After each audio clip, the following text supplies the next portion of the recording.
Today I'm going to be sharing with you some best practices for mowing and fertilizing to help you dominate your neighbor in the fall and year round. Let's get out of the weeds.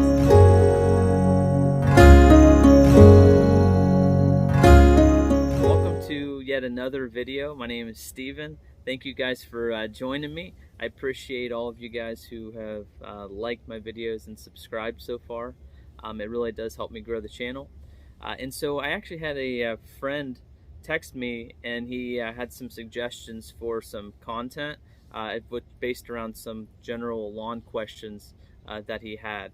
And so that's kind of what's led me to make this video today, all about just some simple best practices when mowing and a couple for whenever you're fertilizing. So now that we are well into fall and the temperatures are starting to cool down for us, the grass is starting to take off again. So most of you are probably back to mowing back kind of on your regular schedule just because the grass is taking off. Well, that's just simply due to the cooler temperatures, and the cool season grass is now in a temperature range that it likes, so it likes to take off.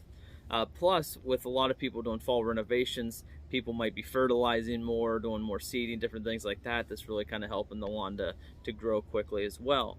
And so I'll put up on the screen here an actual growth chart so you can kind of see how the cool season grass grows throughout the season. And you can see from the chart that the cool season grass takes off in the spring. In the summer, it doesn't really grow that much just because of the high temperatures. Most of you might go a few weeks without mowing in the summer just because it's not growing. And then once you get into the fall, you're mowing regularly again. So beginning with mowing best practices, number one, don't be afraid to take your lawn down a notch or so in the fall. Because we're getting the cooler temperatures, your grass likes these temperatures, and so your grass can handle you taking it down a little bit. So in earlier videos, I talked about cool season grass cutting height and recommended between 3 to 4 inches for the best height to keep your grass year round. Well, for me, all summer long, I'd been keeping my grass right at around 4 inches.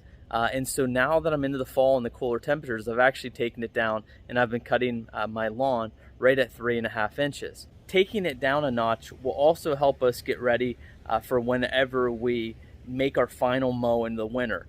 Because what we're going to do whenever we go into the winter and we're done mowing for the season, we want to take our grass down a little bit lower. And so if you're already taking it down one notch, it'll make it an easy transition once you get towards the end of the season to take it down even further. Number 2, don't mow your grass whenever it's wet. You can see here from these grass blades right there, all the water just on top of them. So the ground is really wet right now.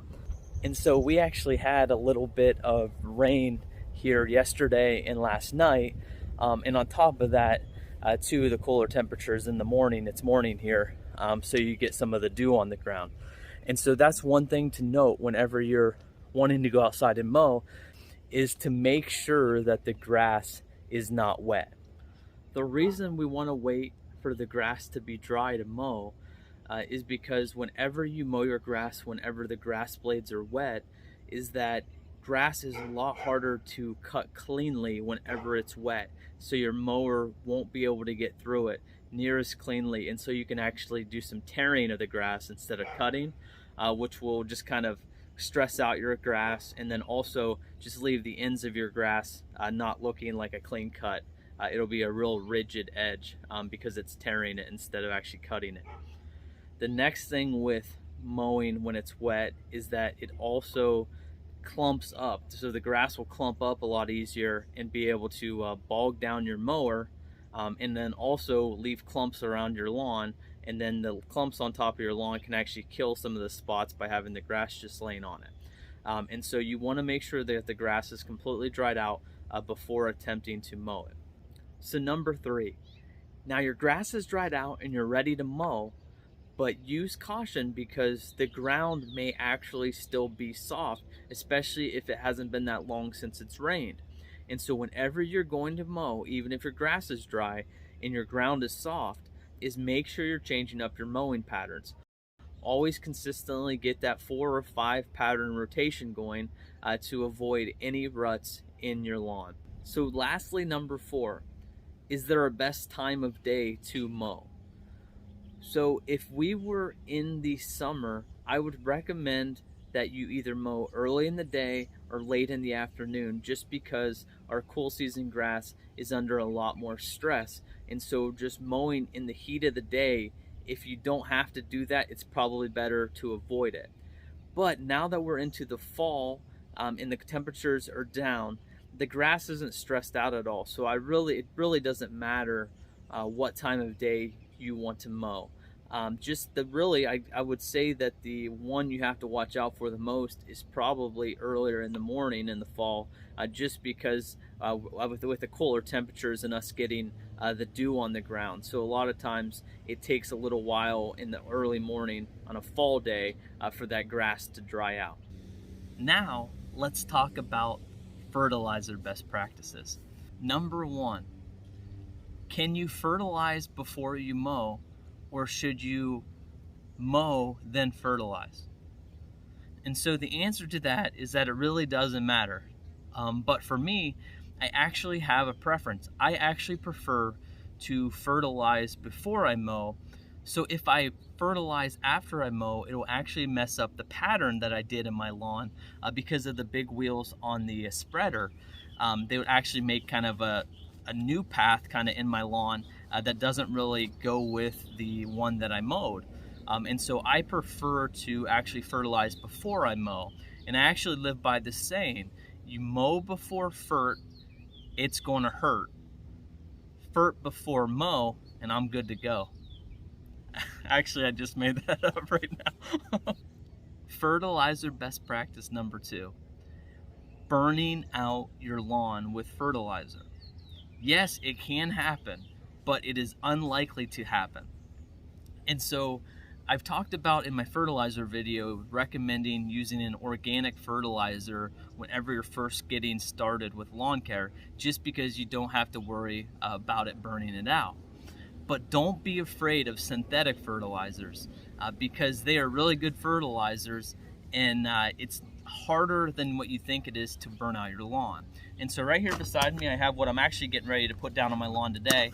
It's Yard Mastery's flagship blend, and it's just a good all-around fertilizer, but it is a synthetic fertilizer. And so what actually causes fertilizer burn, whenever you hear that term of, oh, burning out my lawn with fertilizer, is it's actually in synthetic fertilizers. They use mineral salts within this fertilizer. And as you guys know, with anything salty, what it does is it removes water. So like if you're eating saltine crackers and stuff like that, a lot of times your mouth's dry and then you want to take a drink of water.